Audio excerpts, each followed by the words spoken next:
उल्टा चश्मा में दर्शकों आपका स्वागत है। मैं हूं आपके साथ राशिद ज़हीर। पूरी दुनिया इंतज़ार कर रही थी कि लेबनान में हिजबुल्लाह के जो सरबराह हैं हसन नसरुल्लाह वो क्या बात करते हैं। मैं आपको बता दूं कि उन्होंने अमेरिका पर प्रहार करते हुए कहा कि अमेरिका बाज आ जाए इसराइल को जो वो बैकडोर से मदद करता है। दूसरी बात, इसराइल के बारे में भी कहा कि इसराइल का जो एक्चुअली पूरा का पूरा भ्रम बना हुआ ये मकड़ी के जाल की तरह है और वो ये कहते हैं कि इसका बदला लिया जाएगा। हालांकि उम्मीद पूरी दुनिया ये कर रही थी कि शायद वो आकर के जंग का ऐलान कर देंगे, लेकिन फिर भी कूटनीतिक एतबार से बहुत कुछ सोचना पड़ता है।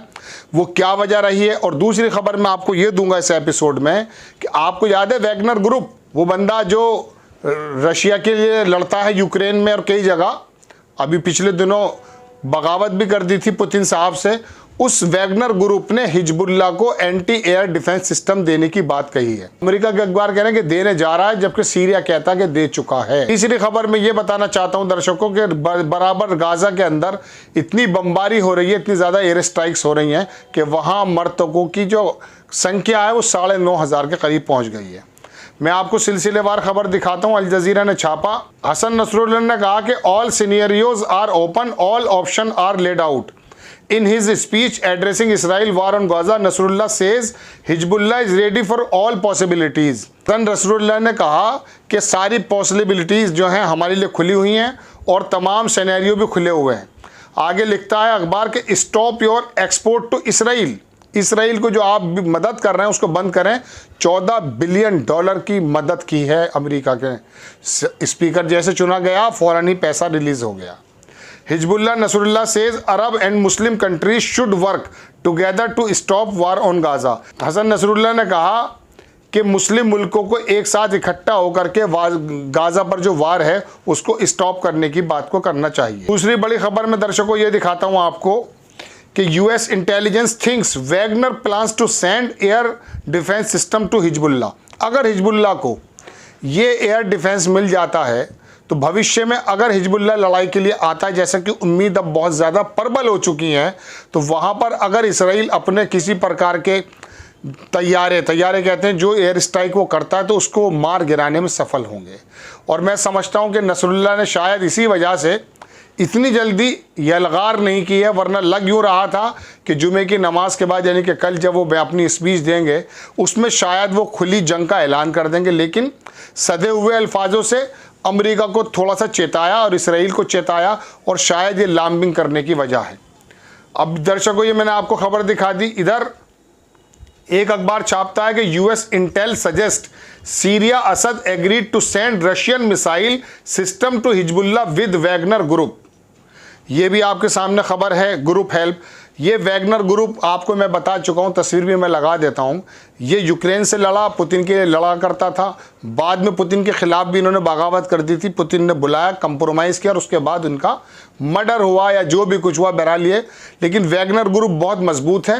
अब बात यह है कि हसन नसरुल्लाह एक तरफ खुली यलगार ना करके चेता कर चले गए और इधर से रशिया ने अपना एंटी एयर सिस्टम जो मैं बता रहा हूँ डिफेंस सिस्टम वो देने की बात कही है। तो इससे अंदाज़ा ये होता है कि रशिया डायरेक्टली ना कूद करके वैगनर ग्रुप को आगे कर रहा है। एक बात, ईरान डायरेक्टली ना कूद करके हिजबुल्लाह के ज़रिए आगे आना चाहता है। ये दो बड़ी खबरें। अब तीसरी खबर मैं आपको और दिखा देता हूँ इसके अंदर।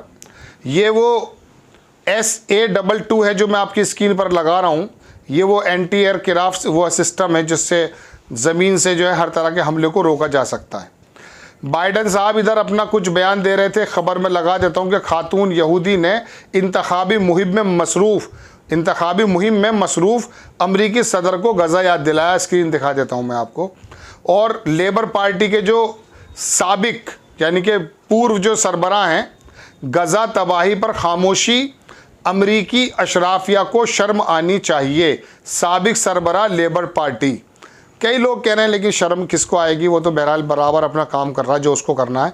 एक बड़ी खबर मैं आपको और दे देता हूँ। किम जोंग उन, कोरिया वाले ने उसने कहा है कि Kim Jong Un may sell weapons to terror groups in Middle East amid Gaza. Terror group बोल रहे हैं ये, इसको किम जोंग उन ने जो है शायद अपना असला मिसाइल में आपको बता देता हूँ पूरी दुनिया के अंदर कोरिया को मिसाइल बनाने में महारत हासिल है और बड़े एडवांस तरीके के मिसाइल वो बनाता है। तो किम जोंग उन ने कहा कि हम जो है देने के लिए तैयार हैं मिडिल ईस्ट के अंदर, अकॉर्डिंग टू देम। इस बीच किया गया है कि एक गाज़ा के अंदर कुछ एम्बुलेंसेज आ रही थी ज़ख्मियों को लेकर, उस पर उस कॉन्वॉय पर बुरी तरह से बमबारी की और उनको मार दिया गया।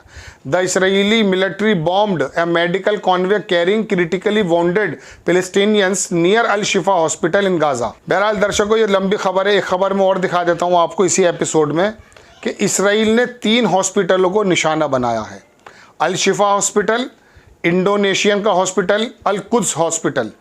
और ये तमाम चीज़ें जो हैं, अब आगे खबर देख लीजिए कि यूएस ने $14 बिलियन की मदद की है।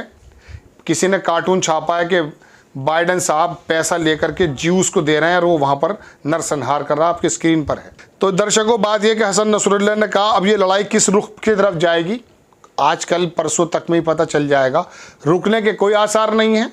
ज़मीन के हालात ये हैं कि हमास ने उनके दांत खट्टे कर रखे हैं, इसमें कोई दो राय नहीं है।